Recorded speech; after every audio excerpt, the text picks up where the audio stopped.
Olá, sejam todos muito bem-vindos ao podcast Devaneios Filosóficos, agora no bloco Não Monogamia e Anticolonialismo. A ideia aqui é a gente discutir a partir de teorias, de depoimentos e relatos e muita reflexão o que nós entendemos por relações afetivas e como que nós podemos descolonizar essa noção inteira que nós construímos ao longo do tempo sobre o que é o amor, o que é amar e o que são as relações humanas. Vem comigo que temos muita coisa interessante para falar. Você já parou para pensar?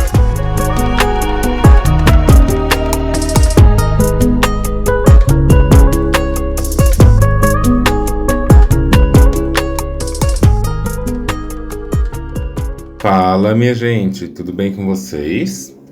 Voltei aqui para a gente fazer um episódio que eu já estava pensando nele há muito tempo, eu já penso nele há muito tempo também. Em 2023, quando eu dei uma entrevista sobre o tema amor na TV Cultura, no programa Estação Livre, eu falei um pouquinho desse tema, mas eu acho que merecem tanto mais de aprofundamento, principalmente porque a gente vê e escuta muitas pessoas falando sobre amor como aquele lugar quase purificado. E se você me acompanha, se você lê minhas coisas, se você me acompanhar até o final do mês de julho, você vai perceber que em agosto começa o lançamento do meu livro Ensaios sobre o Colonialismo, Higienização, Corpos, Fé e Subjetividades em Disputa. Nesse livro, eu vou falando ali bastante coisa de como que o sistema capitalista, colonialista e várias outras nuances dessas instituições vão capturar o nosso desejo, vão capturar o nosso afeto, vão capturar o nosso jeito de sentir e produzir a percepção das emoções no mundo. E aqui, hoje, eu quero falar com vocês de como que a gente pensa essa noção de amor, essa noção de afeto, de raiva, de ódio e de, por exemplo, violência. Para isso, eu vou trazer para a nossa conversa, e você deve estar ouvindo barulhinhos de cachorros da vizinhança, faz parte, tá bom? Aqui a gente está conversando, então é como se a gente estivesse ali sentado na minha varanda ou aqui no sofazinho conversando sobre a vida. É o que temos para hoje. Vamos então. Hoje eu quero trazer para a nossa conversa pessoas como Sara Ahmed e também Audre Lorde para a gente pensar algumas coisas, para a gente pensar como que a gente pode dialogar as noções entre as emoções e a política da vida, as emoções e os afetos, os sentidos que a gente dá para as nossas afetividades, né? E aí eu já começo dizendo para vocês a seguinte coisa: nem todo amor é cura, nem toda violência é ausência de afeto. E os valores que orientam o que a gente aceita, o que a gente rejeita, o que a gente rechaça hoje, pode não ser o mesmo de amanhã e podem não ter sido os mesmos de ontem. Tudo isso porque valores são fluidos. Amor é um valor, é uma emoção, é um sentimento, a raiva, o ódio, a violência. Vamos pensar um pouquinho sobre isso?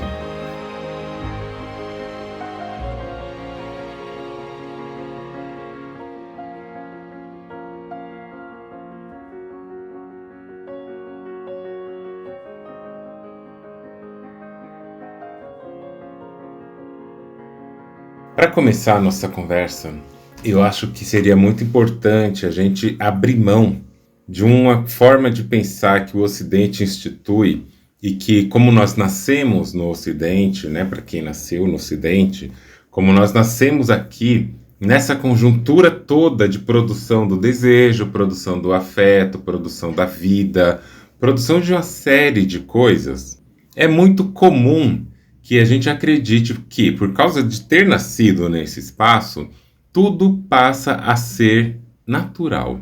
Ou seja, nós crescemos em um lugar que produz o desejo, o afeto, o amor, a raiva, o ódio, a violência, dentro de uma estética, dentro de uma gramática, de uma forma de se expressar e de dar sentido, que já vem desde antes de nós, e nós já crescemos aprendendo dessa forma, que a gente até arrisca dizer que a vida inteira foi assim. E a gente começa a pensar nesses valores como coisas que são eternas, naturais ou superiores, ou então a gente se apega a noções de bem e de mal como se fossem construções naturais da coisa. A gente sente raiva, a gente sente nojo das coisas, a gente sente aversão de certas condições, características e pessoas, e a gente acaba pensando que foi sempre assim. Aí vem aquela coisa, né? Eu nasci assim, eu cresci assim, eu vou morrer assim.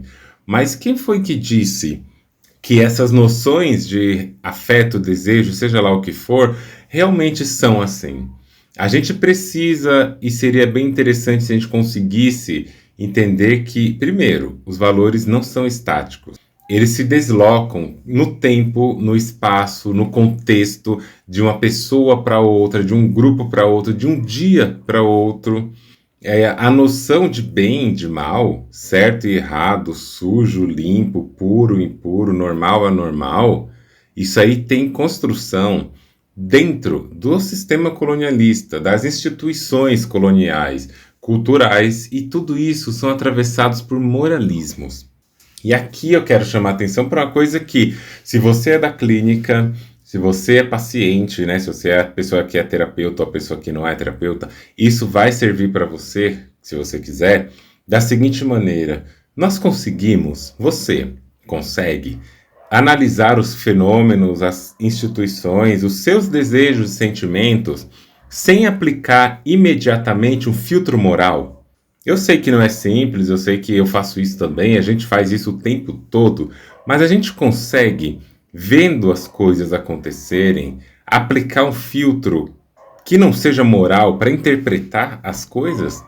Alguém te traz uma situação, um contexto, uma fala, e aí, antes de tentar entender o que produziu aquele contexto e descrever o contexto, peraí, passando héteros de moto aqui na rua.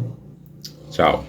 E será que antes da gente entender esse contexto, a gente consegue, primeiro, fazer uma análise? E eu sei que é difícil fazer análise o tempo todo, né? Mas fazer uma análise da gênese, de onde vem aquele conceito, aquele valor, aquela condição. Em outras palavras, a gente consegue não moralizar tudo que a gente vive, tudo que a gente faz, tudo que a gente pensa. É um exercício muito difícil, é um exercício muito complexo, mas eu tenho percebido cada vez mais que quando a gente entra nesse contexto, né, para tentar entender o que nós estamos ali realmente ouvindo e percebendo, a gente vai perceber que tem certas coisas que a moralidade não dá conta de explicar, de compreender profundamente. Ela dá conta de fechar um diagnóstico, de dizer isso é bom, isso é ruim, isso é certo ou errado, é normal, é anormal, é doente, é patológico, é são. E aí a gente precisa elaborar um pouco mais da nossa escuta e da nossa percepção dentro das próprias relações. O que a gente entende hoje por amor, o que a gente entende hoje por afeto, por desejo, por raiva, pode estar muito bem desenhado dentro de um escopo moralista do que é e do que não é certo, e do que é e do que não é errado. Como eu falei recentemente em entrevista a uma revista, né? Quando a gente fala o que é o amor, esse sentimento universal não tem uma definição fácil ou unânime. E a razão para tal abstração é uma coisa que eu vou dizer assim mais ou menos de modo categórico. O amor em si, ele não existe.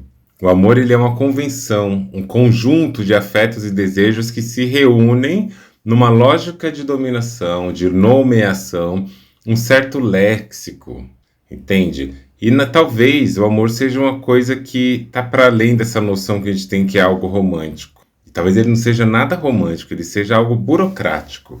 E aí a gente precisa pensar o que é esse amor que a gente tanto defende. No meu livro Não Monogamia, Trânsitos entre Raça, Gênero e Sexualidade, tem uma parte que a gente vai discutir muito, né, eu e Juan, sobre qual é a cor do amor. Porque o amor, quando é colocado nessa figura essencializada, nessa figura que pressupõe algo que é puro, algo que ou você tem ou você não tem, e se você tem, você é uma pessoa boa, e se você não tem, você é uma pessoa má, muitas vezes, na minha opinião, isso está muito dentro de uma própria higienização das emoções, uma higienização dos modos que a gente tem de sentir o próprio desejo, a própria vontade, as próprias coisas. Quando a gente está crescendo, e a gente vai aprendendo os tipos de amor que existem, né? E vão nomear por aí vários tipos de amor. Dizem aí nessas filosofias ou nesses lugares que querem mais pensar o amor por dentro, né? Dizem assim que tem pelo menos 7 tipos de amor. O amor do tipo Eros, que é aquele amor apaixonado e romântico, uma paixão, luxúria, prazer, aquela coisa, né, que é uma apreciação pelo ser físico, pela beleza de uma pessoa e que está relacionado aí com a atração sexual. Vai ter a filia, que é uma amizade íntima e autêntica. Vamos falar, por exemplo, que é um tipo de amor encorajador, gentil, autêntico, que filia é uma conexão que se parece com aquela noção que a gente fala de almas gêmeas, né? Como uma parte do destino, outra parte escolha, mas é um amor caracterizado pela intimidade, pelo tanto de conhecimento e laços que as pessoas têm entre si. Um terceiro seria o ludus, o amor lúdico e sedutor, que é o amor que é lúdico ou sem compromisso. Por exemplo, aquela situação de ter um crush e agir de acordo com isso. Tem a ver com a diversão, né? Algo desse tipo lúdico, mas que está ali na sedução. Tem o amor storge, que é um amor familiar incondicional, que vai falar coisas como algo baseado no parentesco, né? E que é uma coisa que você sente por pessoas da sua família, daquela rede que você chama de família também. E aí, em um quinto tipo, por exemplo, filautia, que tem a ver com amor próprio. E aí pode ser que tenha a ver com aquele amor próprio de você construir aquela afetividade saudável por você mesmo, ou pode flertar em algum lugar com o egoísmo. Depois, em sexto lugar, tem pragma, que aí está dizendo mais sobre um amor pragmático, comprometido, um amor companheiro, que é um amor baseado no compromisso e na compreensão e nos melhores interesses a longo prazo que você quer e que se relaciona com o anterior, né? Que pode ser entre eles construir uma família e assim por diante. E por último, em sétimo, teria o amor ágape, que algumas pessoas até relacionam isso ao amor cristão, ao amor de Deus, etc., que é um amor empático e universal. E aí isso vai incluir, né, o amor pelos outros, o amor de Deus, a natureza e assim por diante. É você ter capacidade de se relacionar num tipo de amor que é base de grandes sociedades e comunidades, dizem. Mas o que é tudo isso, né? Se a gente for analisar cada uma dessas categorias sem chamar de amor, será que faz falta? Será que faz diferença a gente nomear tudo isso com outros nomes que podem ser pensados, como o próprio termo só, empatia, cuidado, egoísmo, família, comunidade, companheirismo e assim por diante. Mas não, a gente tem que criar um conceito amor e chamá-lo dessa forma. Só que para muita gente, em muitos lugares, em muitos contextos, o religioso também é assim, existem muitas incoerências. Mas apesar de tudo, o amor ainda é colocado nesse lugar de algo especial. Algo que a gente precisa buscar para ter pelas pessoas e para construir aquilo que a gente vai desejar nas pessoas e aquilo que vai ordenar o mundo. Só que aí a gente esquece de uma coisa. Digamos que o amor não exista mesmo, mas que ele seja, na prática geral objetiva, essa etiqueta, essa marca que a gente coloca sobre as coisas para poder determinar um conjunto de valores. E se a gente está falando que o amor pode ser um determinante para um conjunto de valores, já que o amor não é de fato uma coisa genética. Acho que as coisas que levam para o que alguns contextos denominem como amor pode ter coisas do campo evolutivo, né? É importante que os seres que vivem entre si ali vão distribuir entre si uns cuidados, umas proteções, não porque se amam, mas porque se protegendo talvez conseguem garantir algumas vantagens que pode ser a nível individual, mas também pode ser a nível social. Então a sociedade também participa nesse processo, né, de seleção dos grupos a partir de benefícios que para esta sociedade são importantes ou não. E aí a gente pode pensar, se o amor está dentro dessa lógica de uma reunião, de um conjunto de valores, quem é que determina estes valores? Quem é que determina quais são os valores adequados ou inadequados, apropriados para aquele contexto ou não? Porque para a maioria das pessoas cristãs, evangélicas, sobretudo, Deus é amor. Deus ele vai ser profundidade de amor e é isso que está pegando. Deus é amor. Mas basta a gente ler com pressa ali, naquela pressa ali, a Bíblia, o Novo Testamento, o Velho Testamento, que a gente vai perceber que a figura de Deus não é uma figura que realmente está ali pregando o que a gente aprende que deveria ser amor, porque em geral, e aí eu vou ler trechos, a gente vai falar sobre isso, o amor ele é colocado como aquela categoria onde as coisas existem em prol da proteção, em prol da construção, do cuidado, da manutenção positiva das coisas. Amor é um sentimento socialmente colocado como positivo. Ninguém vai sair aí por aí falando, ai não, não gosto daquela pessoa não, ela tem amor.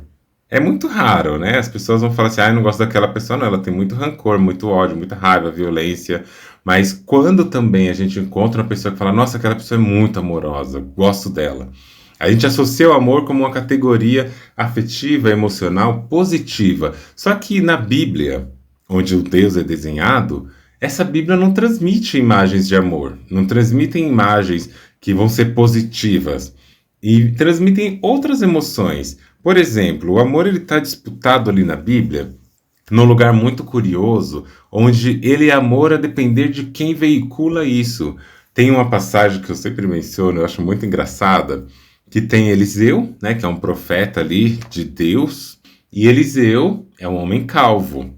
E aí tem um momento, e Eliseu é muito querido de Deus, tá? Ele tem o privilégio de conversar diretamente com Deus. Eu falo essas coisas porque eu já fui muito evangélica, né? Já fui uma crentona, bem crentona mesmo. Hoje eu fiquei só com os conhecimentos, eu espero. Fora as coisas que estão no subterrâneo que eu ainda não achei, né? Mas tem essa passagem, né, de Eliseu, que é de um queridinho de Deus. E aí Eliseu tá andando, subindo o morro ali e tal. E aí alguns caras, profetas que estão ali, começam a olhar para Eliseu e apontar, olha, lá vem o calvo, lá vem o profeta calvo. Eliseu fica chateadinho com isso. Aí ele chega lá e fala assim, ô papai, estão brigando comigo. E não é que Deus manda duas ursas saindo da mata e elas comem 50 homens? Mataram 50 homens porque chamaram um homem de calvo. Gente, desde essa época os calvos estão ali, ó, causando. Mas aí a minha pergunta é, o amor é a quem? Porque se o amor é amor, eu não posso falar para uma ursa matar 50 pessoas ao acaso. Não posso falar isso, né? Onde está o amor? É um amor incondicional? É o quê? Não, mas em prol de um queridinho, vamos matar mais. E aí, se você achar que é pouco, uma pessoa que vai vir ali no bojo de Eliseu, que é Elias, que é sucessor, né, de Eliseu, Elias está em um certo momento numa montanha, lá em cima da montanha, e aí vem uma pessoa que vai fazer algumas negociações com Eliseu, com Elias. Aí essa pessoa faz uma pergunta para Elias que Elias não gosta, e Elias fala assim, eu sou um homem de Deus, que desça fogo do céu e consuma a ti e a teus soldados. E aí desce fogo do céu e mata centenas de soldados, porque isso acontece mais de uma vez. Ou seja, esse amor que é pregado é um amor protetivo, mas ele protege quem? Quem está dentro do conjunto de valores. Tem ali, por exemplo, né, Nietzsche, que é um filósofo alemão, trazer pessoas brancas para falar mal de Deus, porque é quem entende de Deus aí, né? Quem gosta de Deus são essas pessoas, principalmente. Nietzsche vai falar alguma coisa do tipo, Deus está morto, mas considerando o estado em que se encontra a espécie humana, talvez por um milênio existirão grutas em que se mostrará a sua sombra. E aí um outro branco, Richard Dawkins, que é um evolucionista, etc., biólogo, no livro que se chama Deus, um Delírio, ele vai deixar essa provocação um pouquinho maior e um pouquinho mais de rancor. Richard Dawkins vai falar assim no seu livro, o Deus do Antigo Testamento é talvez o personagem mais desagradável da ficção. Ele é ciumento e com orgulho, ele é controlador mesquinho, ele é injusto e intransigente, genocida étnico e vingativo, sedento de sangue, perseguidor misógino, homofóbico, racista, infanticida, filicida, pestilento, megalomaníaco, sadomasoquista, malévolo.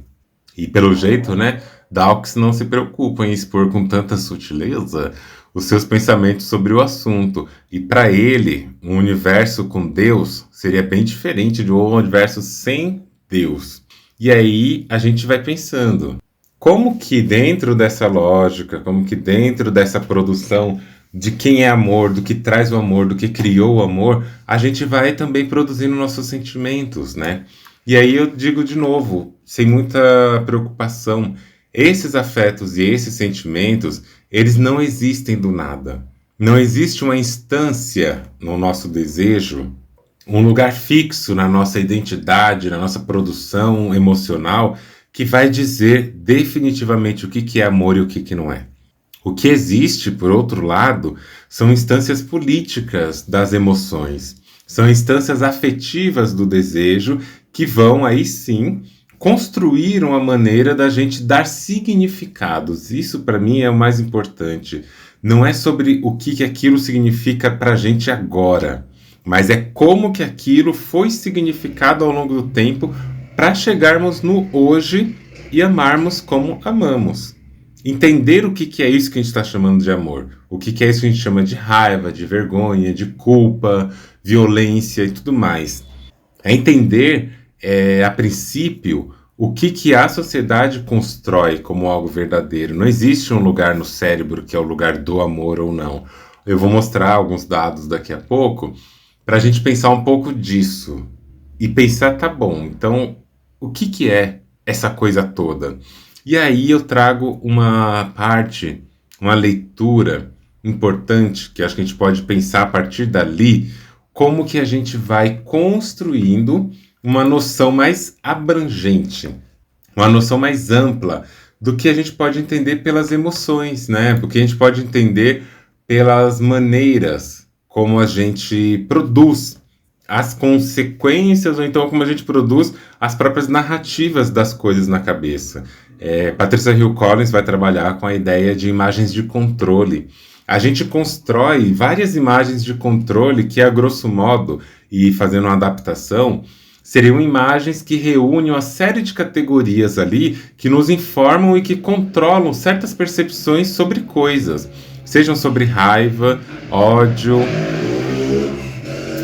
tipo, não sei, uma moto passando assim, fazendo barulho desnecessariamente. Será que é uma imagem de controle de homem cis hétero? Talvez seja, né? Mas voltemos.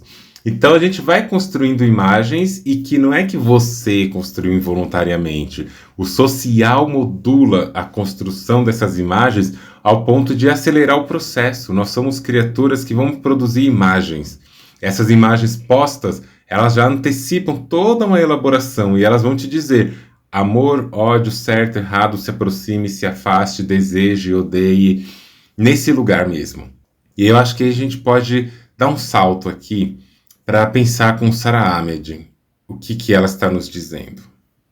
Sara Ahmed, ela nasceu em 30 de agosto de 1969 em Salford, na Inglaterra. Ela é filha de um pai paquistanês e de uma mãe inglesa, e com o tempo migraram com a família, né, para Adelaide, na Austrália. Isso lá no início da década de 70, ou seja, logo no comecinho da sua vida, onde ela cresceu.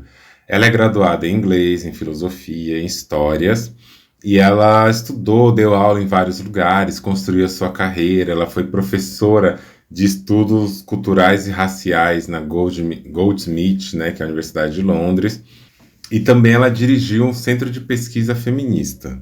Ali, ao longo da sua carreira, depois de já ter escrito tanta coisa importante, ao longo do processo de escrita do livro dela, que chama Uma Vida Feminista, que foi publicado em 2022 pela UBU, ela percebeu, né, ela participou de grupos de trabalho que buscavam enfrentar o assédio sexual no ambiente universitário britânico. Só que ela se decepcionou tanto com a cultura institucional e ela percebeu que isso impedia a percepção e a solução do problema. E aí, em solidariedade às vítimas, ela optou por se demitir do cargo. E depois ela vai escrever, continua sendo autora de vários livros importantes. Desde 2016, ela atua como pesquisadora independente, ela dá palestras e organiza seminários e workshops.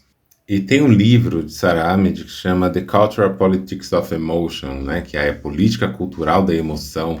E esse livro ele traz assim uma série de elaborações profundas, uma série de elaborações para a gente pensar várias maneiras pelas quais as narrativas sociais constroem as nossas próprias noções de sujeito, as nossas próprias noções do que é certo e errado, do que é ameaçador ou não. E ali no livro ela trabalha algumas emoções que são bem interessantes e que eu não vou falar de todas aqui. Ela fala da raiva, fala do ódio, ela vai falar do nojo. E aqui eu quero trazer o que ela está falando sobre ódio. A gente pode ler ali nesse livro, lá na página 42, eu vou ler aqui em tradução livre, né? E ali na página 43, Sarah vai falar a seguinte coisa.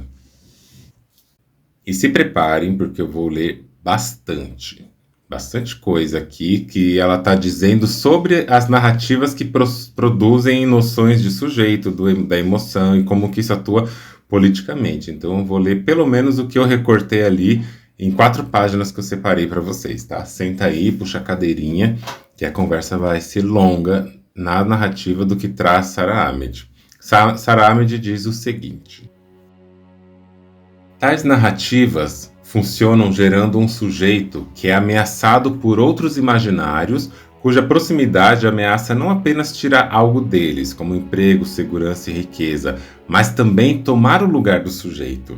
A presença desse outro é imaginada como uma ameaça ao objeto de amor. Essa narrativa envolve uma reescrita da história, na qual o trabalho de outros, por exemplo, imigrantes e escravos, é ocultado na fantasia de que foi o sujeito branco quem construiu essa terra. Os sujeitos brancos reivindicam os lugares de anfitriões, falando nossas praias, nossas casas, nossas terras, ao mesmo tempo em que reivindicam a posição de vítima, como aqueles que são prejudicados por um governo impiedoso.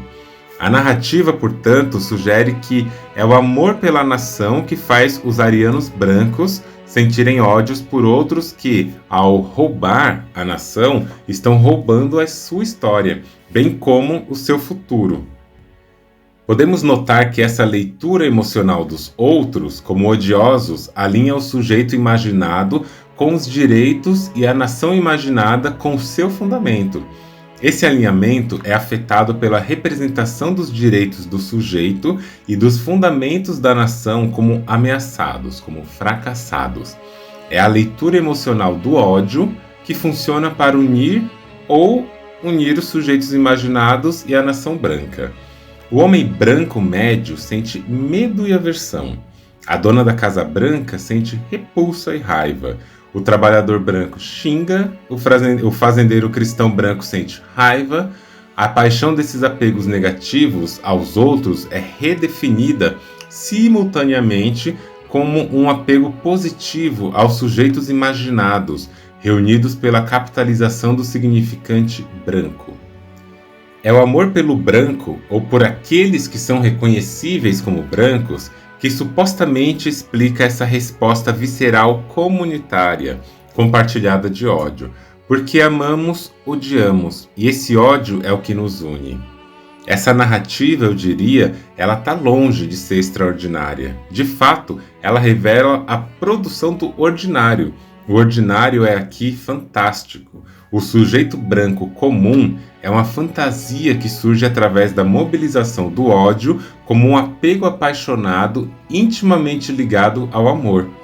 A emoção do ódio funciona para animar o sujeito comum, para dar vida a essa fantasia, precisamente ao construir o ordinário como em crise e essa pessoa comum como a vítima real.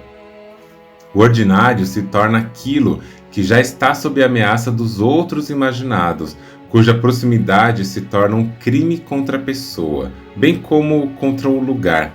Como discuti no capítulo anterior, o sujeito ordinário ou normativo, ele é produzido como a parte lesada, aquele que é machucado ou mesmo danificado pela invasão dos outros. Os corpos dos outros são, portanto, transformados em corpos odiados por meio de um discurso de dor. Supõe-se que eles causam dano ao sujeito branco comum, de modo que a sua proximidade é lida como origem do mal. E aí Sara Ahmed vai na página 45, 44 e 45 falar uma coisa que eu acho muito interessante, que ela vai chamar de economias afetivas. E ela vai dizer a seguinte coisa, né? Continuando aqui. Se o ódio envolve uma série de deslocamentos que não residem positivamente em um signo ou figura, então o ódio não se origina na psique individual. Ele não reside positivamente na consciência. Como tal, o ódio opera em um nível inconsciente ou resiste à consciência entendida como plenitude, ou o que poderíamos chamar de residência positiva. Minha confiança no inconsciente aqui sinaliza minha dívida com as compreensões psicanalíticas do sujeito. Portanto, é importante que eu esclareça como que o meu argumento exercerá um conceito de inconsciente.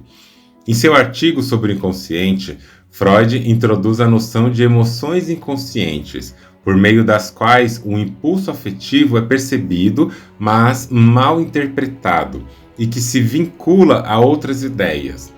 O que é reprimido da consciência não é o sentimento como tal, mas é a ideia a qual o sentimento pode ter sido primeiramente, mas provisoriamente conectado.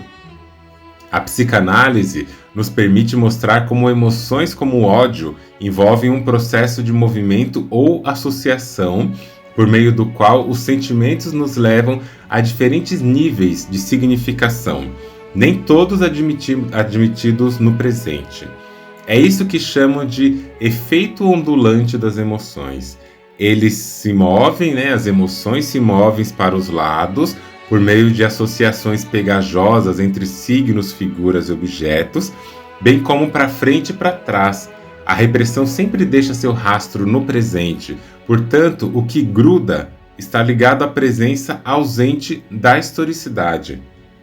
Na citação das nações arianas, podemos ver como o ódio desliza para os lados entre as figuras, bem como para trás, reabrindo associações passadas, o que permite que alguns corpos sejam lidos como a causa do nosso ódio. De fato, na medida em que a psicanálise é uma teoria do sujeito como ausente do presente, ela oferece uma teoria da emoção como economia, mas envolvendo relações de diferença e deslocamento sem valor positivo. Ou seja, as emoções funcionam como uma forma de capital. O afeto não reside positivamente no signo ou na mercadoria, mas é produzido como um efeito de sua circulação.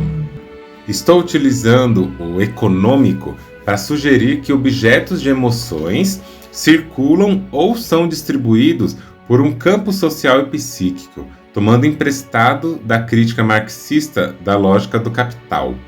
Em O Capital, Marx discute como que o movimento de mercadorias e dinheiro, naquela fórmula que a gente pode chamar aqui na tradução de DMD, dinheiro para mercadoria para dinheiro, isso vai criar uma mais-valia. Ou seja, por meio da circulação e da troca, D adquire mais valor.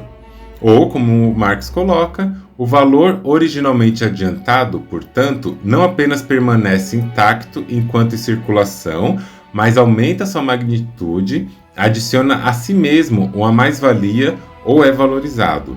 E esse movimento o converte em capital. Estou identificando uma lógica semelhante. O movimento entre signos ou objetos se converte em afeto. Marx vincula valor com afeto por meio de figuras do capitalista e do avarento. Ele diz: esse impulso ilimitado por enriquecimento, essa paixão busca por valor, é comum ao capitalista e ao avarento. Aqui, a paixão impulsiona a acumulação de capital. O capitalista não é interessado no valor de uso das mercadorias, mas na apropriação de cada vez mais riqueza. Isso é o que Marx diz. O que estou oferecendo, diz Sara Ahmed, é uma teoria da paixão, não como um impulso de acumular, seja valor, poder ou significado, mas como aquilo que é acumulado ao longo do tempo. O afeto não reside em um objeto ou um signo, mas é um efeito da circulação entre objetos e signos. da seguinte forma: a acumulação de valor afetivo. Os signos aumentam em valor afetivo como um efeito do movimento entre os signos. Quanto mais signos circulam, mais afetivos eles se tornam. É claro que este argumento não respeita a importante distinção marxista entre valor de uso e valor de troca, e, portanto, depende de uma analogia limitada. De certa forma, minha abordagem tem mais em comum com uma ênfase psicanalítica na diferença e no deslocamento como a forma ou linguagem do inconsciente. Onde minha abordagem envolve um afastamento da psicanálise é na recusa em identificar essa economia como psíquica, embora também não seja psíquica.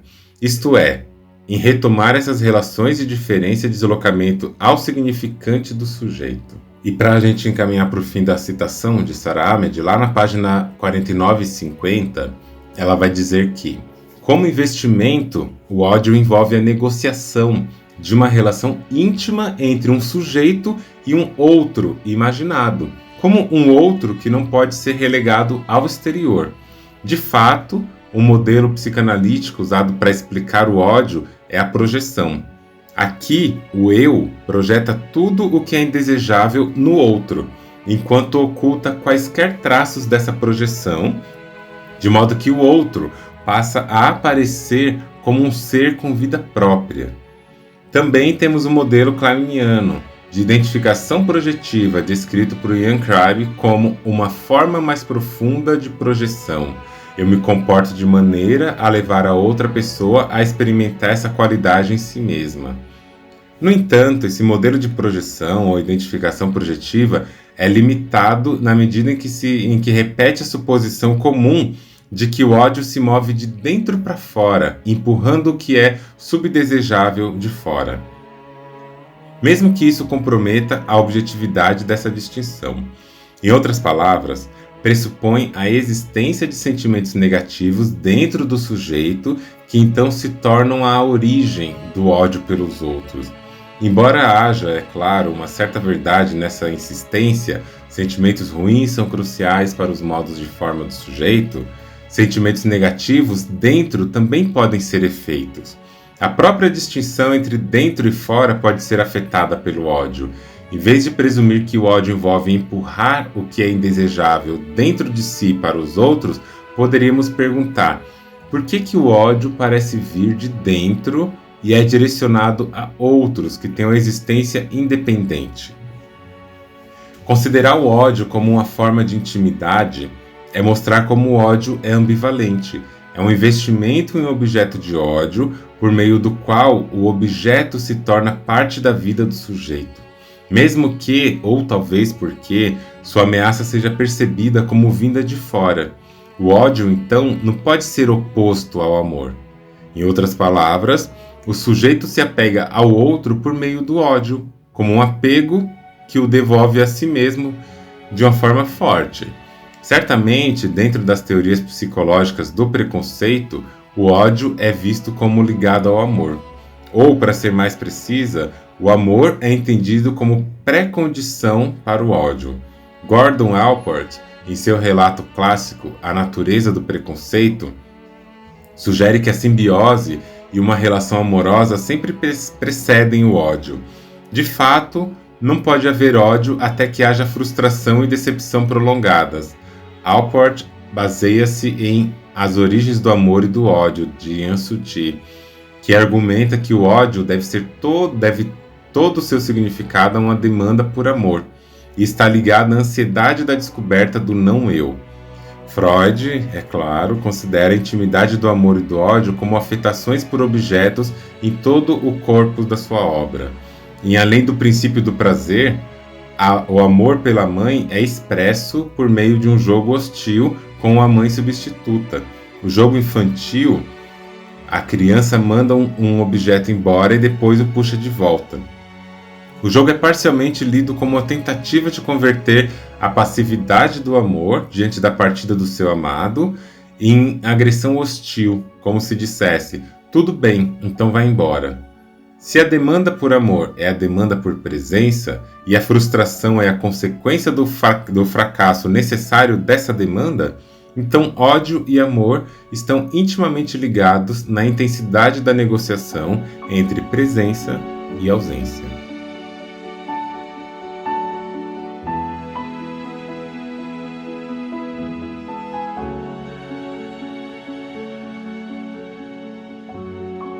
Haja leitura, né, gente? Mas é isso, eu quis trazer todo esse trecho de Sara Ahmed. O livro inteiro vale a pena dar uma lida, é interessantíssimo. Mas eu trouxe isso para a gente pensar o que é então essa coisa chamada de ódio. A gente percebeu que o ódio ele é fortemente utilizado, quase parecido, mas não na mesma origem, né, que o nojo, para também construir o outro. O outro vai ser esse corpo odioso. O branco é o corpo que sente o ódio pelo outro, que é o objeto de ódio. E transformar algo ou alguém em um objeto de ódio é transformar algo ou alguém num objeto duplamente desejado e aversivo, que a gente quer distante, mas não na mesma versão do nojo, né? Mas que a gente quer distante porque aquele objeto é um objeto que, de repente, podemos chamar de um objeto que vai nos ameaçar com violência, por exemplo. Só que quando a gente fala, por exemplo, na neurociência, tem um artigo que vai se chamar Correlatos Neurais do Ódio. Posso deixar aqui também no link. E esse artigo ele vai apontar ali várias regiões cerebrais que são responsáveis pela codificação, pelo processamento e pela ativação do ódio, do nojo, do desejo e do amor. Tem uma região, duas regiões ali, que a gente pode pensar que são muito ativadas quando mostradas cenas de amor, que é a região do putamen direito e do córtex pré-motor. Só que tem uma outra região que ela é ativada quando você vê cenas de ódio e de amor, que é de novo o putamen e a ínsula. A ínsula também é uma região ativada quando apresenta às pessoas imagens de nojo e de aversão. O que isso sugere? Que existem zonas cerebrais, corticais, que elas vão estar relacionadas com o julgamento das coisas, com o julgamento daquilo que a gente significou como aversivo, como odioso, como algo que deve ser evitado. E aí um estudo que está nesse trabalho que eu falei, Correlatos Neuronais do ódio, ele vai perceber que também tem zonas cerebrais que são desativadas, para que outras zonas possam ser ativadas, né? Ou seja, algumas zonas se ativam para desativar as outras. No caso do amor, as zonas do córtex cerebral que são relacionadas ao julgamento e à razão, elas são desativadas. Quando a gente vê fotos de pessoas que a gente gosta, pessoas queridas, fotos de pessoas amadas. E isso faz com que o indivíduo seja menos crítico e menos exigente em relação a essa pessoa amada. Por outro lado, em situações de ódio, uma pequena região do córtex frontal fica desativada. Essa região do julgamento, só um pequeno pedaço fica desativado. E o padrão de desativação que foi encontrado foi muito mais restrito em comparação a observados em estudos sobre o amor. O que isso significa? As regiões em comum, mesmo as regiões cerebrais, elas codificam e processam o que a gente está chamando de amor e de ódio. O cérebro não sabe o que é amor e o que é ódio. O cérebro sabe que certas imagens, certos estímulos e certos efeitos estimulam, sinalizam e são processadas em determinadas áreas do cérebro. O que vai dizer o que é e o que não é a maneira como nós, ao longo da vida, significamos essas emoções. Então, se a gente cresce numa sociedade onde a gente aprende a amar de uma certa maneira, essas regiões que a gente chama de amor vão ser ativadas. Eu sempre gosto de falar de um documentário que chama Human, Uma Viagem pela Vida. É um documentário francês que vai fazer ali entrevistas ao redor do mundo, cerca de mais de 100 países, e o documentário inteiro ele é baseado em narrativas. Não tem narrativas não, depoimentos. Não tem narrativa geral, não tem um narrador universal. Existem pequenos depoimentos sobre temas que são colocados em blocos, e isso oscila entre músicas e paisagens ao redor do mundo. Na versão completa disponível no YouTube, posso colocar o link também aqui no comentário, a primeira parte, porque ele foi dividido no YouTube em 3 episódios, né, que já teve na Netflix uma versão compilada. que foi a que exibiram, acho que em 2015, no cinema. No YouTube você tem, no primeiro episódio, um primeiro depoimento. E nesse primeiro depoimento, um homem, ele foi condenado à prisão perpétua, um homem negro está condenado à prisão perpétua, ele conta que quando ele era criança, o pai dele batia nele com mangueiras, com fios, com cabos, e ele aprendeu que aquilo era feito por amor, porque o pai dizia que batia porque amava. E aí ele conta que ele aprendeu que, para ele saber se as pessoas amavam ele, ele media pelo tanto de dor que aquelas pessoas eram capazes de suportar. E não justificando, não explicando só por essa via, acontece que ele foi preso, prisão perpétua, por ter matado duas pessoas, a mãe e a filha. E aí você pensa a seguinte coisa, né? Não que isso explique ou justifique, se feche só nessa narrativa, mas não é incomum a gente aprender a dar um sentido ao que a gente chama de amor e levar isso a sério, positivando essa relação, positivando essa emoção. Quantas pessoas estão em relacionamentos e esses relacionamentos, eles são feitos tudo em nome do amor. Ah, eu faço isso em nome do amor, eu te vigio em nome de amor, eu quero saber onde você vai em nome do amor. E o risco é, para pessoas que estão ali mais centradas na ideia de que o amor é uma categoria única e positiva, unicamente positiva, é muito fácil a gente ultrapassar as barreiras do que é certo, errado, bom ou não, e deixar somente a coisa colocada como bom e boa. Existem vários riscos se a gente for pensar nessa ótica. Quando se constrói uma produção do ódio, e essa produção do ódio ela não é percebida como algo que coabita a produção do que se chama de amor, quando é considerado para algumas pessoas, Bell Hooks vai falar mais ou menos, por exemplo, que uma coisa é o amor e outra coisa é o cuidado. Né? E Bell Hooks vai falar mais ou menos que o amor só é possível quando não se justifica a violência com o cuidado. É como se o amor não permitisse, nessas narrativas, a presença da violência, a presença do ódio e a presença dessas coisas, sendo que a gente já viu, tanto a partir de Sara Ahmed, quanto desse exemplo que eu trouxe dos dados dos correlatos neuronais, que a própria região que a gente processa esse significante é uma região em comum. Né? Então, se o amor é algo que é aprendido, algo que é construído a partir de uma disputa de signos, esse amor ele vai ser construído de acordo com o contexto. E eu acho que isso é muito importante quando Sara Ahmed vai trazendo ali sobre a economia, né, do ódio, a economia da emoção, que quanto mais uma emoção, quanto mais o significado de uma emoção circula, mais chance ele tem de atribuir signos a si, mais ele ganha signos. E aí, quando ele ganha esses signos, mais aquilo se torna afetivo, né? Quando ela diz que o afeto não reside em um objeto ou signo, mas é um efeito da circulação entre objetos e signos. É a acumulação do valor afetivo. E aí é brilhante, né? Quando ela fala assim que os signos aumentam em valor afetivo como um efeito do movimento entre signos. Quanto mais signos circulam, mais afetivos eles se tornam.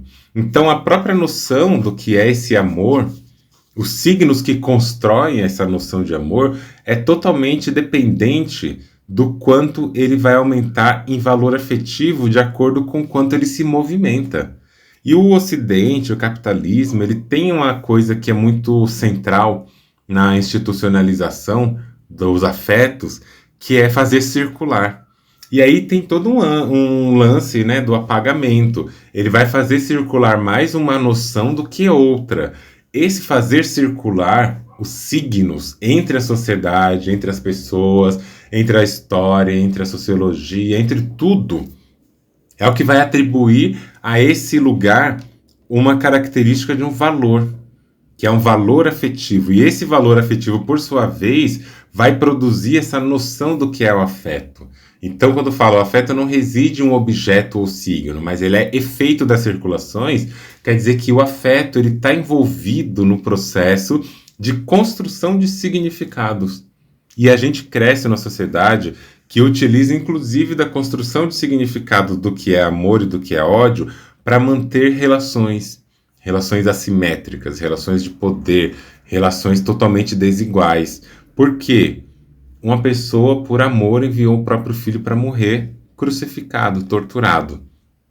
Ao ponto das pessoas normalizarem o sofrimento, esse é um capítulo que eu tenho nesse livro que eu estou lançando, o cristianismo e a normalização do sofrimento, a partir do momento que vai normalizar aquele sofrimento, em tal ponto que este sofrimento não é mais lido sequer como sofrimento. Ele é lido como se fosse uma recompensa, como se fosse algo positivado. Então existe um poder colonialista que desenha a própria noção de amor, de afeto, de sofrimento e de dor, ao ponto de conseguir, a partir dessa circulação de signos e do modo como ela circula, confundir a própria relação na sua própria ambiguidade interior. No interior da relação existe essa ambiguidade. Um texto escrito por Padre Antônio Vieira ilustra um pouco esse detalhe que eu quero falar, como que circular certa informação e colocar essa informação como um signo a ser seguido, a ser produzido na conjuntura do desejo e do afeto, é algo que vai sendo passado de geração em geração para ser normalizado e mostra como para o cristianismo isso é profundamente uma dinâmica de produção. Está ali no 14º Sermão do Rosário. E aí Antônio Vieira vai falar algo do tipo assim: em um engenho, sois imitadores de Cristo crucificado, porque padecido em um modo muito semelhante ao que o mesmo Senhor padeceu na sua cruz e em toda a sua paixão. A sua cruz foi composta de 2 madeiros, e a vossa, em um engenho, é de 3. A paixão de Cristo, parte foi de noite sem dormir, parte foi de dia sem descansar, e tais são as suas vossas noites e vossos dias. Cristo despido e vós despidos, Cristo sem comer e vós famintos, Cristo em tudo maltratado e vós maltratados em tudo. Os ferros, as prisões, os açoites, as chagas, os nomes afrontosos, de tudo isso se compõe a vossa imitação, que, se for acompanhada de paciência, também terá merecimento de martírio. É interessante, né, ver esse tipo de comparativo, onde se compara os escravizados ali nos engenhos de açúcar, engenhos de cana, ao Cristo crucificado. O Cristo crucificado foi enviado por amor. É porque vos amo que enviei o meu Filho unigênito para salvar a ti e perdoar seus pecados, está escrito lá na Bíblia. Mas aí aqui, os escravizados talvez deveriam ocupar o lugar de que eles também foram enviados para salvar alguém? Para salvar a branquitude, para salvar a colônia portuguesa e assim por diante. Então, a própria noção de amor, a própria noção de cuidado, de afeto, ela é disputada politicamente. Não é à toa que o livro de Sara Ahmed é chamado de política da emoção. É a política cultural das emoções.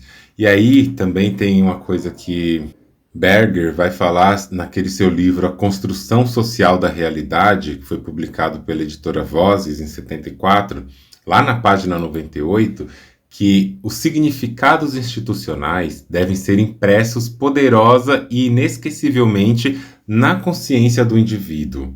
Como os seres humanos são frequentemente preguiçosos e esquecidos, deve também haver procedimentos mediante os quais estes significados possam ser reimpressos e rememorizados, se necessário, por meios coercitivos, geralmente desagradáveis. E é esse lugar, né, que Berger vai dizer depois, que as instituições também, pelo simples fato de existirem, controlam a conduta humana, estabelecendo padrões previamente definidos de conduta, que a canalizam em uma direção por oposição às muitas outras direções que seriam teoricamente possíveis. E o que essas leituras, tanto de Antônio Vieira, como a gente já comentou um pouco, e de Berger vai falar? Vai falar que é isso que a gente está querendo comentar, da circulação, do movimento dos signos e dos significados, produzindo um conjunto que, dentro do seu tempo, do seu contexto, vai ser chamado de afeto, de amor, de ódio e de raiva. Essa é uma questão para a gente pensar filosoficamente e politicamente as emoções. O amor, no fundo, ele não existe. O amor não é uma coisa como se fosse sangue, é célula, é isso. Não, ele não existe. Ele é produzido contextualmente e a cena discursiva na qual a gente está inserido, cena discursiva é porque todo discurso ele depende de um recorte. Nenhum discurso pode ser analisado em sua totalidade, ele sempre depende daquele fato recortado, daquele período histórico recortado, das formas de existência que a gente vai habitando para entender os héteros de motos passando pela rua, né? Aqui, assim, gente, só fazendo um parêntese, aqui na minha rua é um negócio engraçado, né? É sempre um silêncio e tal, mas à noite geralmente é um barulhão. Quando aperto o botão aqui para ligar, parece que eu aperto um botão que conecta na mente dos héteros por Wi-Fi e eles começam a subir e descer a rua de moto para mostrar que a moto tem escapadores. Escapadores? Escapamentos. Mas vamos seguindo aqui que a gente vai chegar lá. E o que eu estava falando mesmo? Então, essas questões para a gente entender como que o que a gente está chamando de amor é um resultado do conjunto de significantes, o conjunto de desejos e assim por diante. Tá bem? E eu quero que vocês pensem sobre isso. Não existe um valor dado a priori para nenhuma emoção, para nenhuma afetação. Nada a priori tem um valor dado. O que significa que a gente pode reclamar esses valores. O que significa que a gente pode ressignificar estes valores. A gente pode fazer circular outros signos dentro da nossa própria percepção de afeto, de amor, de desejo. A gente pode reinterpretar as coisas a partir de novos significantes. E aí, quando a gente está aqui analisando, por exemplo, numa clínica, né? A gente está numa clínica, numa conversa, numa relação, e a gente quer entender o que é aquilo que aquela pessoa está trazendo. Olha os motos de novo. Dessa vez eu optei por não tirar o som das motos. Desde o começo eu não quis tirar, porque eu quero que vocês sintam essas coisas e percebam aí dentro de vocês que sentimento que isso evoca. Se é raiva, se é ódio, se é tanto faz, se é risada. Eu tô rindo, né? Porque eu já tô acostumada com isso. Mas, e aí eu quero que vocês entendam esta noção de como que os nossos efeitos, né, dos nossos afetos podem ser refeitos, podem ser reinterpretados. Quando a gente moraliza tudo, a gente está diante de um sistema em que facilmente, para retomar o começo do texto citado por Sara Ahmed, a gente está desde dentro da situação aderindo talvez a um pacto colonial. É muito comum pessoas negras odiarem a si mesmas, pessoas amarelas odiarem a si mesmas a partir do momento que elas rejeitam a noção interna de cultura, né? Pessoas negras que não gostam dos seus traços, pessoas negras que têm um certo pavor e aprenderam a desenvolver ódio pela sua cultura, aprenderam a desenvolver ódio pelas tradições de origens africanas. E a gente começa a perceber que isso é a gente incorporar os signos de um ser que é branco, que é considerado o sujeito. O ódio, lembra que Sara falou? O ódio construindo o sujeito. E aí a gente contempla, por exemplo, eu já vejo vários casos disso, né? Pessoas amarelas que afirmam várias vezes, nossa, eu nunca me interessei por uma pessoa amarela. E geralmente se interessam por pessoas brancas, né? Porque está mais próximo ali dos significantes que circulam na sociedade. E de toda uma passabilidade institucionalizada. Não de estética, mas de ideais, né? De ideais de embranquecimento, principalmente. Então, essas pessoas que não são brancas odiando a si própria é porque aqueles signos de amor, de afeto que circulam são sinais brancos. Quando eu pergunto qual é a cor do amor, eu digo, a cor do amor que circula na sociedade, que circula nas igrejas evangélicas, nos livros evangélicos, que circula no cinema, na revista, na internet como um todo, que circulam nas grandes narrativas históricas e épicas, é branca.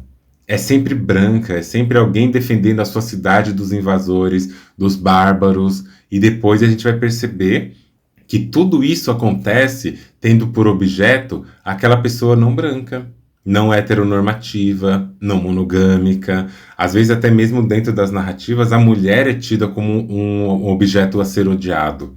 E mulheres talvez não possam sentir ódio, a menos que sejam as mulheres brancas dentro de um contexto cis heteropatriarcal branco, né? E para a gente passar para o outro lado da outra conversa perguntando sobre raiva, e aí eu vou chamar a querida Audre Lorde para a gente pensar sobre isso, quero falar antes de uma coisa que dialoga muito com o que Sara Ahmed trouxe e que eu sempre estou falando também sobre essa ambivalência, essa ambiguidade do amor, do que se chama, né, de amor, de ódio.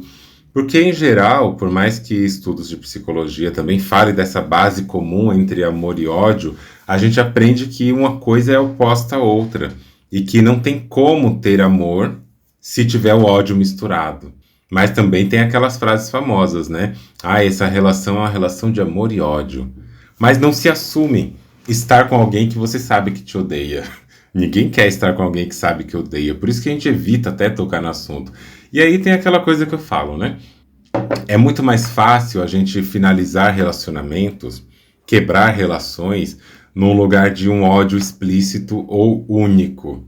É mais fácil a gente estar numa relação, respondam vocês, é mais fácil a gente estar numa relação que as coisas vão acontecendo nas suas ambivalências, mas que tem muita coisa boa e que tem algumas coisas ruins ali mexendo no meio, só que são ruins significativamente naquela relação. E aí você escolhe terminar aquilo. Só que aí você termina e você acha que é fácil manter esse término? Ou vai surgir sempre aquela dúvida de que, eu acho que a gente terminou de modo precipitado, a gente se dava tão bem, eu ainda tenho aqui uma alegria, um prazer, uma emoção em lembrar dessa pessoa. Ou vocês acham que é mais fácil a gente terminar aquela relação que foi muito odiosa, né, que aconteceu a partir de muito ódio, e que a gente vai nutrir muito ódio e rancor da pessoa com quem a gente terminou, e por nutrir muito ódio e rancor dessa pessoa, a gente acaba se desapegando mais, teoricamente. Muita gente vai achar, e eu também acho que na lógica mais imediata, é mais fácil terminar uma relação que tem muito ódio. Por que é aparentemente mais fácil? Porque a gente, a partir do ódio, dessa frustração gigantesca do objeto amado e que seria a nossa recompensa, a partir dessa frustração, a gente produz, tecnicamente, na ideia das ideias, a gente produz uma ruptura. Só que isso é uma ficção, isso é uma fantasia, porque na verdade o que o ódio está produzindo ali, o que o ódio está construindo naquela relação, é um mecanismo escondido de uma aproximação, um mecanismo de apego. Porque quando a gente odeia uma coisa, um objeto ou alguém, e esse ódio está ali sendo mantido, lembra que o ódio é para a construção também do sujeito. Ele está mantendo aquele objeto presente e vivo. Só que na nosso aprendizado dicotômico de que a gente só pode ter alguém que a gente ama, quando a pessoa é alguém que a gente odeia, a gente consegue lidar de um jeito bem, assim como vocês estão vendo, fantasioso ou fantasmático, com a presença ausente daquela pessoa. Então, quando a gente termina uma relação na base do ódio, e a gente acha que é mais fácil lidar com o término, no fundo a gente não está lidando com o término. A gente está lidando com a presença constante daquela pessoa que foi deslocada temporariamente para um campo da nossa percepção afetiva, consciente, inconsciente, num lugar em que aquela pessoa pode existir não existindo. Eu posso não assumir que eu quero mais a pessoa comigo, mas ao mesmo tempo eu estou querendo e desejante daquela pessoa comigo a partir dessas tecnologias do ódio. Então o ódio ele não é determinado por um valor positivo ou negativo. O ódio ele faz parte desse mecanismo também de sociabilidade. Só que a sociedade, os contextos colonialistas, religiosos, instrumentalizam a significação dessa emoção. E aí, nessa significação, a gente mantém objetos distantes. É importante que odiemos caso sejamos crentes. Eu não sou, graças a Deus, mas se você é crente, graças a Deus, você também vai entender que é muito importante que você odeie o diabo e o inferno e as mortes do inferno, tudo que pode ser contra o amor de Deus, que você tenha ódio por isso. Porque se você não tem ódio, como é que você evita esse objeto? Como é que você se distancia desse objeto? Só que aí que está o golpe, né? Quando você odeia esse objeto está próximo de você. E é importante que ele esteja próximo de você para lembrar quem você é. Quem você é? Uma filha de Deus. Um filho de Deus, um filho de Jesus. É para você lembrar sobre isso. Então o ódio, ele é essa categoria super complexa e que vai circulando socialmente e vai ganhando atributos de valor. E aí eu te pergunto, os seus valores realmente são seus? Você realmente tem o valor que você acredita que tem? Ele foi construído de um modo consciente? Você sabe pensar sobre seu amor, seu valor, suas coisas? Será que você sabe? Então, assim, às vezes a gente acaba entendendo, né, a própria vida de um jeito porque não precisa raciocinar o tempo todo sobre aquilo, mas a gente se movimenta na direção do que a gente aprendeu. Pense aí sobre isso. Amor e ódio convivem ao mesmo tempo e às vezes podem ser a mesma coisa ou nenhuma. Já parou para pensar? Vamos agora pensar sobre a raiva e a partir daí pensar a violência também? Para falar disso, eu quero ler um texto também, vai ser um texto médio a longo, mais ou menos, bem mais curto do que o que eu li da Sarah Ahmed, mas foi escrito por uma pessoa chamada de Audre Lorde. Ele foi escrito em 1981 e faz parte daquele livro Sister Outsider. E aí tem a versão em inglês, mas eu acho que também já foi traduzido para o português.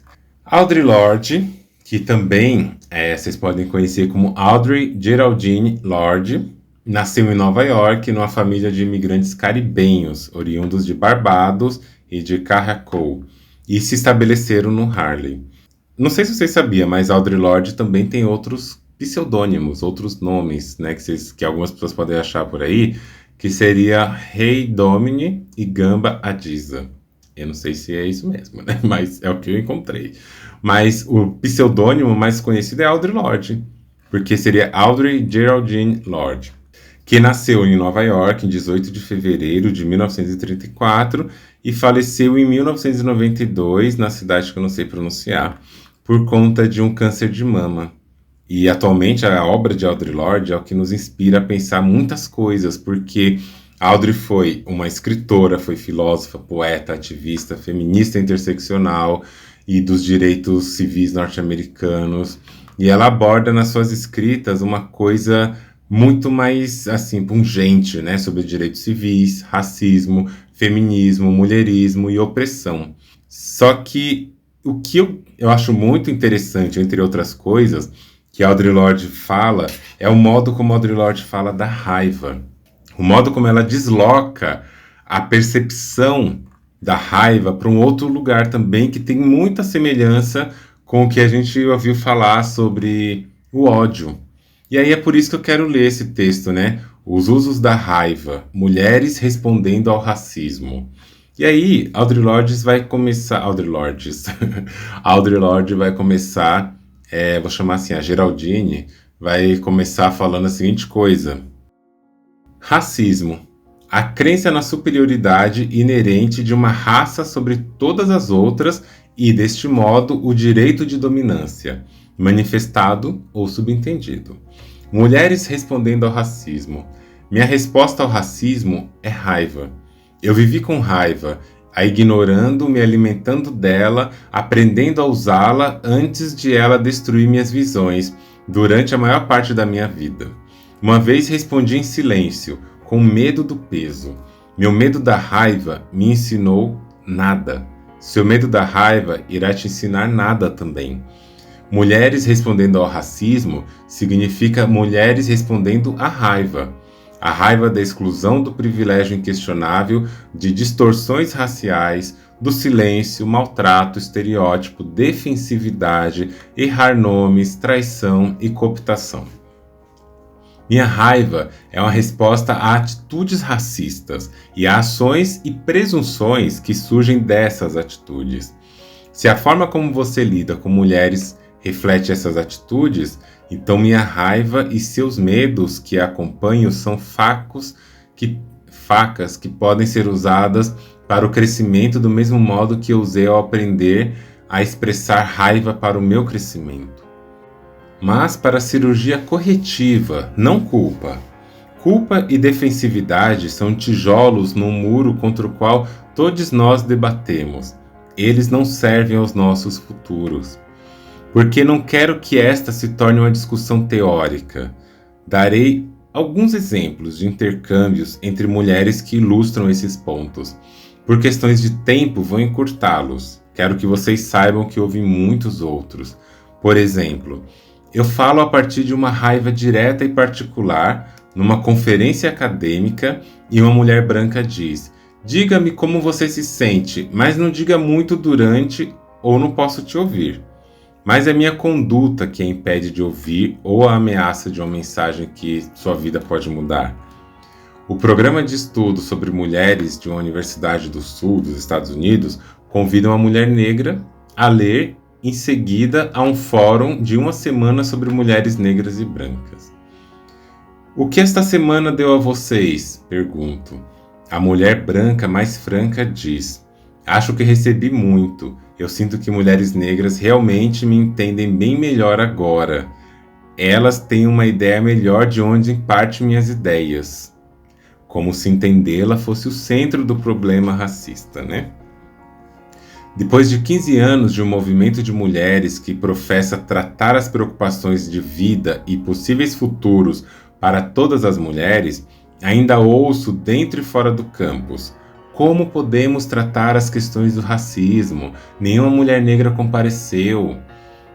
Ou do outro lado dessa declaração: nós temos alguém em nosso departamento equipado para ensinar sobre o trabalho delas. Em outras palavras, o racismo é um problema das mulheres negras, um problema de mulheres de diferentes raças e etnias, e apenas nós podemos discuti-lo.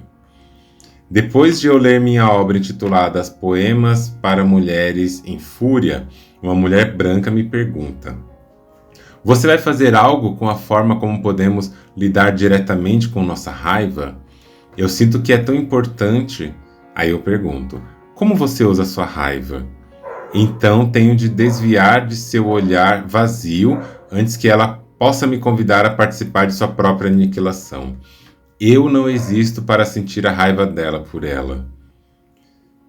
Eu levo a minha filha, de 2 anos, a um carrinho de compras pelo supermercado da Exeter, Nova York, em 67, e uma garotinha branca passando no carrinho de sua mãe grita, empolgada: olha, mamãe, uma empregada bebê. E a sua mãe te cala, mas ela não corrige. Então, 15 anos depois, numa conferência sobre racismo, você ainda pode considerar essa história humorística, mas eu ouço que sua risada é cheia de terror e doença. Uma branca acadêmica dá as boas-vindas à aparição de uma arrecadação feita por mulheres de diferentes raças e etnias, menos negras. Isso me parece lidar com racismo sem lidar com a severidade de mulheres negras, ela me diz. Numa reunião cultural internacional de mulheres, uma poeta branca estadunidense, bem conhecida, interrompe a leitura de trabalho de uma mulher negra para ler seu próprio poema e depois sai correndo para um painel importante. Mulheres respondendo ao racismo significa mulheres respondendo à raiva da exclusão do privilégio inquestionável, de distorções raciais, do silêncio, do maltrato, do estereótipo, defensividade, errar nome, traição e cooptação. Se mulheres na academia querem de verdade um diálogo sobre racismo, vai requerer reconhecer as necessidades e os contextos vivos de outras mulheres. Quando uma mulher acadêmica diz "não posso arcar", ela pode querer dizer que está fazendo a escolha sobre como gastar seu dinheiro disponível. Mas quando uma mulher que recebe auxílio do governo diz "não posso arcar", ela quer dizer que sobrevive com a quantia de dinheiro que mal subsistia em 72 e ela, com frequência, não tem o suficiente para comer. Ainda assim, a Associação Nacional dos Estados Unidos sobre Mulheres, aqui em 1981, faz uma conferência na qual se compromete a responder ao racismo, embora recuse desistir da taxa de inscrição para mulheres pobres e mulheres de diferentes raças e etnias participantes nesta conferência. Este é meramente outro caso da academia discutindo a vida dentro de circuitos fechados da academia. Para mulheres brancas presentes que reconhecem estas atitudes como familiares, mas acima de tudo, para todas as minhas irmãs de cor que vivem e sobrevivem a milhares desses encontros, para as minhas irmãs de cor que, como eu, ainda tremem debaixo de suas armaduras, ou que às vezes questionam a expressão da nossa raiva como inútil e perturbadora, eu quero falar sobre raiva, minha raiva, e sobre o que aprendi de minhas viagens através dos meus domínios.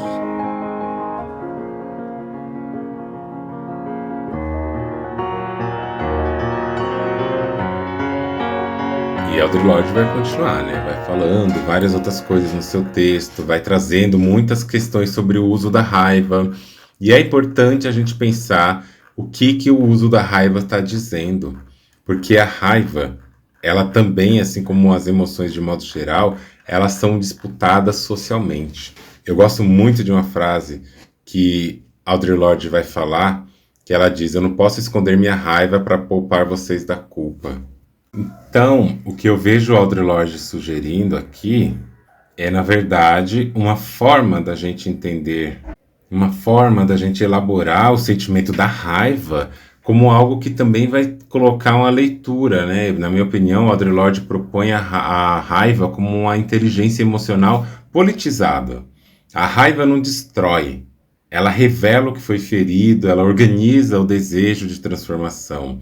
Quando Audre Lorde fala coisas parecidas com minha raiva, nascida de experiências intensas e pessoais, é transformada em conhecimento e ação por meio da reflexão. E aqui, de novo, né, a gente não precisa trabalhar com raiva, ódio, sendo o oposto ao amor. Né? A gente pode pensar raiva como um testemunho de que ainda há vínculo, inclusive, e que ele está sendo atravessado por injustiça. Então, assim, a gente entender que a raiva ela também é mobilizada politicamente, é a gente entender quais são os corpos autorizados a sentir raiva. E aí talvez a pergunta seja, né, qual a diferença então entre a raiva e o ódio? Eu acho que o ódio ele está nessa emoção mais constitutiva, que vai por dentro dando significados das nossas emoções, significados do que a gente está percebendo, aquilo tudo que a gente falou. Mas o que encaminha para a raiva é a raiva como uma expressão. A expressão desse movimento que é agressivo e violento. Mas aqui, de novo, um cuidado. Agressivo e violento também não é dotado de valor. Agressivo e violento não é ruim, como talvez você pensou. Agressivo e violento são modos. O que vai classificar eles como bons e ruins depende de que corpo ele parte e de que contexto. E a raiva, nesse sentido, ela é a expressão dessas emoções, né, de contenção que a pessoa tem. Porque dentro de uma sociedade, pessoas brancas, sobretudo homens brancos, cis, eles podem sentir raiva expressando a sua raiva. Eles podem ter ódio e expressar esse ódio a partir, por exemplo, da raiva. Eles podem expressar isso, porque são autorizados a fazerem isso. Uma pessoa negra que reclama por seus direitos, que fala na mesma altura que aquela pessoa branca medíocre está falando, já vai ser uma pessoa considerada raivosa, que atua a partir da raiva. Uma pessoa negra, uma pessoa amarela, uma pessoa indígena, uma pessoa marrom, que vai fazer seus questionamentos sociais, que vai reclamar do racismo, que vai criticar os sistemas de opressão, são pessoas lidas como raivosas. Uma travesti, um transmasculino, uma pessoa não binária que está questionando todo esse sistema social com C, né? Esse sistema cisgênero, heteronormativo, que vai reclamar porque erraram os pronomes, que vai reclamar porque não tem um banheiro que é de acesso para todos os gêneros, que vai reclamar com a sua família porque não respeita a sua identidade de gênero, vai ser chamada de uma pessoa raivosa. Estas pessoas são raivosas. Aí, se é uma pessoa branca sendo isso, né, por seus outros motivos, ai não, essa pessoa está muito estressada, ela tem que relaxar um pouco. Ai não, essa pessoa precisa fazer alguma atividade para relaxar, precisa escoar a sua raiva. Existem até métodos para escoar raivas, né? Aquelas pessoas que compram ingressos para entrar numa sala e quebrar a TV, compram ingressos para entrar numa sala e começar a quebrar pratos na parede, no chão, destruir coisas como um mecanismo de realização do desejo da raiva. Existe até isso, porque raiva não é algo que se contém por muito tempo, não. E aí esse desejo, né, quando a gente fala a raiva ser também algo que é mobilizado por um outro lugar. Quando a Audre Lorde fala, eu não ganhei nada silenciando a minha raiva, e vocês também não vão ganhar, né? O medo da raiva me ensinou nada, vai dizer Audre Lorde. E é interessante que ela fala, o medo da raiva não me ensinou nada. Seu medo da raiva te ensinará nada também. Porque a gente também é domesticada, né, nesses sistemas que vão dizer quais são os corpos que podem ou não sentir raiva, quais são os corpos que têm direito ao estado de raiva. E não são os corpos de pessoas não brancas, não são os corpos de pessoas pobres, de pessoas trans, de pessoas gordas. E não por acaso eu penso, a própria mobilização do sentir raiva vai ser também deslocado para categorizar objetos odiosos. Então, pessoas que expressam a sua raiva e que não são pessoas brancas e pessoas dentro de uma hegemonia social colonialista, imediatamente vão ser a elas atribuídas significantes e que vão dar significados de que são pessoas odiosas, né? Lembrando o texto de Sara Ahmed, serão os outros, serão outrificadas essas pessoas. A raiva, ela tem essa dupla função: liberar algo que precisa ser liberado, incômodo, mas também numa sociedade que mobiliza os afetos, que mobiliza o modo como as pessoas demonstram seus afetos, é uma sociedade que vai, a partir da categoria raiva, linkar isso a certos corpos, e corpos que são desumanizados, que não pertencem ao ser humano universal, serão estes corpos transformados em objetos de ódio. E é isso que eu queria trazer aqui para vocês, para a gente pensar a partir desses trabalhos, a partir dessas noções, que os nossos valores não estão assim tão neutros quanto a gente acha que eles estão.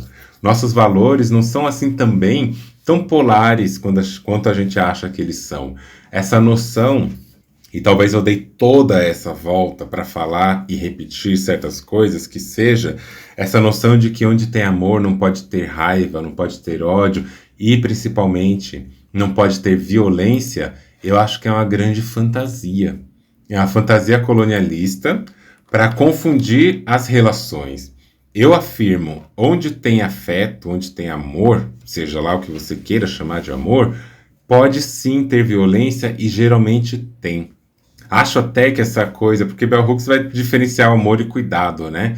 Mas eu acho que o amor também vai ter esses atravessamentos de todas as outras emoções, porque afinal nós somos pessoas ambíguas o tempo todo, estamos em contato com tudo o tempo todo.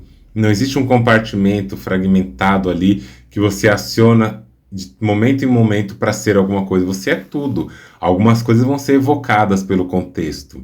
E aí uma relação onde é pregado que o amor ele não convive com a violência, o que acontece, na minha opinião aqui, e de novo, né, na minha opinião, é que às vezes a gente acaba construindo uma relação que a gente precisa ter que escolher entre o amor e as outras emoções que são socialmente taxadas como negativas.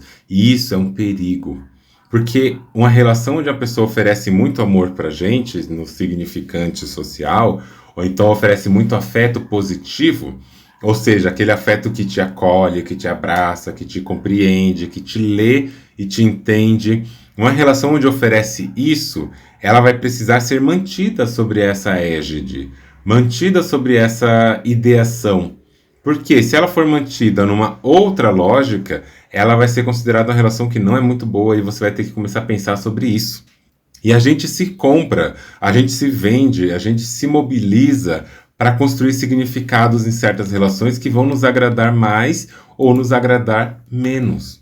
A gente acaba atribuindo valores para nos ajudar a manter a relação funcionando. E se o único modo que a gente encontra, né, de produção do afeto, de produção do amor, de produção dessa tomada de consciência do que é aquela relação, é o lugar de dizer que ela tem que ser boa e amorosa para continuar, portanto eu preciso estar com ela aqui sendo boa e amorosa, corre o risco muito grande da gente acabar deduzindo, sabe, que o afeto, que o amor, ele é, assim, incondicional. E porque você ama, você tem que suportar tudo. Porque você ama, você tem que dar conta das coisas. Só que, de novo, né, a gente recorre, de novo, ao que disse... Como a gente fala? Ai, gente, fugiu o nome dela... Ao que disse a querida Silvia Federici, né? Que o que chamam de amor, na verdade, é trabalho não remunerado. E aí, isso que estão chamando de amor é um trabalho não remunerado, mas como foi ensinado para as pessoas que nós temos que amar acima de tudo, é muito comum da gente nem nomear como trabalho não remunerado. A gente nomear como uma coisa que é simplesmente o lugar do desejo e o lugar do afeto como algo que deve ser purificado. Eu falo, é necessário a gente entender o que aquela relação está propondo, sugerindo, oferecendo, para que a gente, sabendo disso, a gente possa, acima de tudo, construir um modo de também avaliar em qual relação nós queremos e podemos estar. Se a gente não assumir que as relações podem ser ambíguas, que as relações podem ser complexas, que pode sim ter violência numa relação de amor, a gente não vai ter capacidade de avaliar se a gente permanece nela ou não, porque a gente pode muito bem apagar a violência em nome do amor. Um exemplo para mim muito característico disso e que permeia boa parte das relações sociais aqui, né, no Brasil, e aí eu tô falando das relações interraciais, me faz perguntar uma coisa para vocês.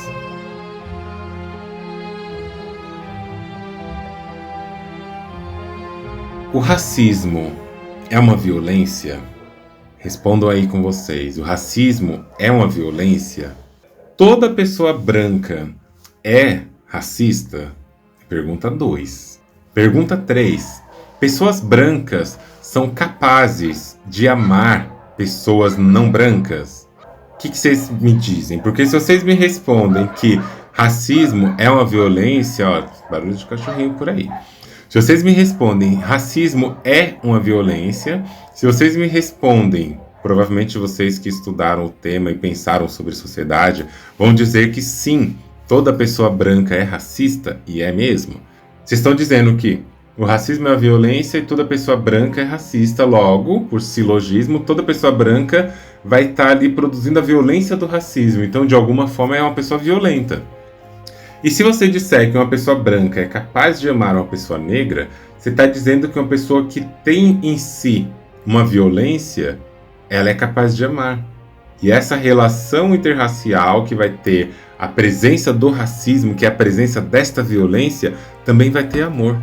Então como que não dá para existir? A misoginia, tão constitutiva da cis-masculinidade, sobretudo da cis-hétero-masculinidade, ela é uma violência. E os homens héteros cis se relacionam com quem? Publicamente, né? Porque a gente sabe que no sigilo eles se relacionam com um monte de outras pessoas, né? Principalmente homens cis com homens cis.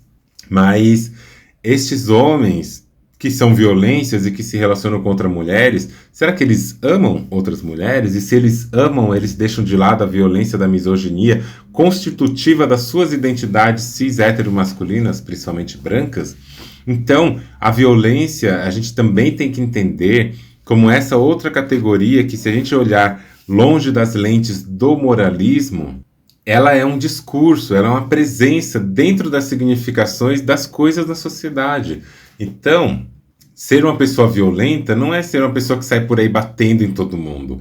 Existem violências que são do âmbito do racismo, que não é agressão física. Não é nem xingamento propriamente dito, mas ele exclui, ele desumaniza, ele descredibiliza, ele invisibiliza, né? Aquele texto que chama Minha Mãe que Pintou Meu Pai de Branco, da Lia Weiner e de uma outra professora do Instituto de Psicologia, vai mostrar como que nas relações interraciais o apagamento é uma ferramenta de violência contra a existência negra. Esses apagamentos são violências instituídas nas relações. E se esse apagamento da vivência negra é considerado, por exemplo, uma forma de violência, não quer dizer que porque a pessoa está apagando a outra, ela não ama. Eu escutei esses dias também alguém falando que não é possível que um déspota, que uma pessoa fascista, etc., possa amar. Ela não pode ter amor. E eu falo, ela pode. Ela pode ter amor. E ela pode odiar ao mesmo tempo, sabe? E não é defendendo, não. A maior parte de vocês que me escutam, estatisticamente falando, né? Provavelmente são pessoas que comem carne. Eu, neste exato momento, estou na minha tentativa de transição para voltar para o veganismo, né? Eu fui vegana por 7 anos da minha vida, mas nos últimos 3 anos eu não tenho praticado, não.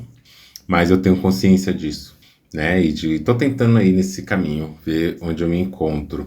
Mas provavelmente vocês, a maioria de vocês comem carne.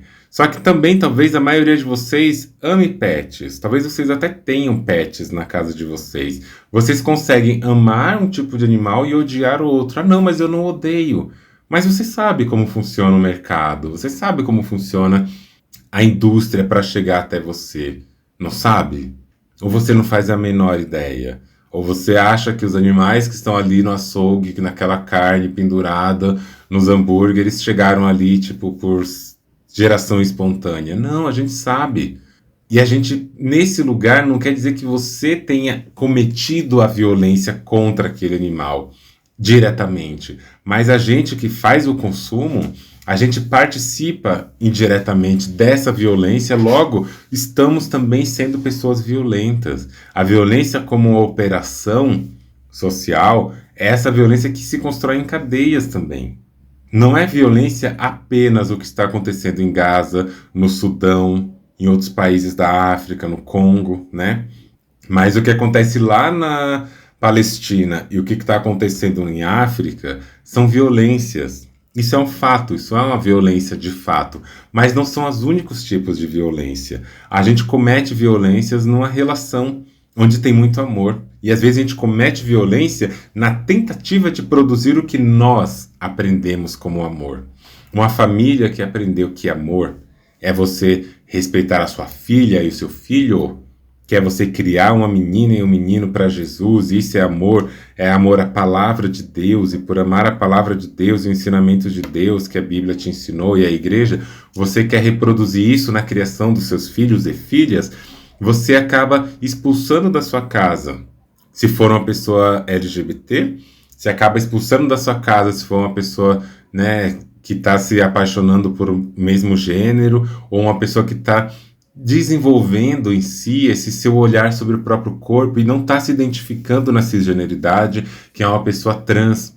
O mesmo amor que faz você devotar tudo a essa pessoa, essa criança, minutos antes, quando essa criança se mostra sendo o que ela é, o que ela deseja, ou essa pessoa até adulta, você rechaça isso em nome do amor. Se existe amor por aquela pessoa, se você ama aquela pessoa, como então, já que a violência não poderia existir junto, como então dizer que você vai deixar a pessoa ir para fora da sua casa, morar na rua, só porque ela não compactua do seu ideal cisgênero, heteronormativo e cristão de ser? Quer dizer que antes, imediatamente antes, você não amava? Quer dizer que você amava de outro jeito. Quer dizer que os signos que circularam e produziram o afeto em você sobre o que é o amor não correspondem, não compreendem, não comportam o que aquela pessoa hoje é. E aí você, amando, expulsa essa pessoa. Amando, bate. Amando, maltrata. E é por isso que eu acho que a gente tem que parar de romantizar a palavra amor. Parar de basear nossas escolhas por amor. Eu já falei no episódio aqui do podcast, o amor não é suficiente, não. O amor não é suficiente. A gente tem que lidar com outros construtos que participam da noção de amor: afeto, desejo, vontade, sociedade, racismo, transfobia, misoginia, patriarcado, religião e uma série de outras coisas. Uma mesma pessoa, né, no exemplo que eu estava dando sobre veganismo ou não, uma mesma pessoa que está ali nos seus abatedouros, que está ali matando os porcos, batendo machadada na cabeça dos porcos e dos bois, prendendo a máquina de sucção de leite para extrair o máximo de leite possível, arrancando os filhotes das mães, os bezerros, os porquinhos, os frangos, matando tudo, muito sangue o dia inteiro, pode ser a mesma pessoa que vai chegar na sua casa e vai beijar o seu cachorrinho, o seu passarinho, dar comida para o seu peixe, brincar com o seu papagaio, beijar sua criança, amar sua família e fazer tudo isso, essa devoção toda de amor, afeto e carinho ao redor de uma mesa, onde tem um porco assado no meio da mesa. Então, é uma questão de como que a gente percebe as nuances do que é violência, do que é amor, do que é desejo, do que é afeto, sem querer categorizar que todo amor é bom, todo ódio é ruim, toda violência ela é marcada de significado. Porque se a gente coloca só nesse lugar, a gente não entende que a violência ela é fluida. E ela flui, inclusive, entre noções de afetos que nós chamamos de positivos. A violência ela pode habitar. Eu poderia estar aqui falando com vocês, falando tudo isso, um monte de coisa, e assim, ó, proferir uma série de violências contra vocês, contra identidades, contra gostos e crenças. E isso não é uma coisa que está longe de acontecer. Talvez na parte que eu falei de Deus, que eu li a frase de Richard Dawkins, uma pessoa que é religiosa, que acredita muito em Deus e etc., talvez essa pessoa tenha entendido aquela parte que eu falei como uma violência. E pode ter entendido mesmo, né? Porque não está livre. Isso depende também dos significados que essa pessoa tem em si, para inclusive ler o mundo que eu participo e entender como violência ou não. Na época que eu era da igreja, eu não entendia naquele momento tudo que eu vivi como uma grande imposição violenta. Pelo contrário, eu sentia prazer e alegria em fazer aquilo tudo. Hoje, quando eu saio e meus valores mudam e se transformam, e aí eu volto com os meus valores de um modo que eu sei que é experimental, mas eu volto para reler o que eu vivi. A minha releitura do que eu vivi me mostra uma série de violências que eu passei naquela ocasião. Mas como os meus valores eram outros, meus significados fluíam e se movimentavam em outro meio, o afeto ele era significado de uma outra forma. E é isso que a gente pode entender. O modo como a gente transita na sociedade muda os nossos valores, e o modo como nossos valores são construídos transforma toda a nossa percepção de sociedade, de vida e mundo. Se os seus valores mudarem hoje mesmo você não vai caber nos grupos que você cabe, talvez hoje mesmo você não vai amar as coisas que você ame, ou talvez não ame da mesma forma, e talvez hoje mesmo você entenda amor, ódio, raiva, violência e uma série de outras emoções por outros olhos, de outras formas, de outras maneiras. Você já parou para pensar?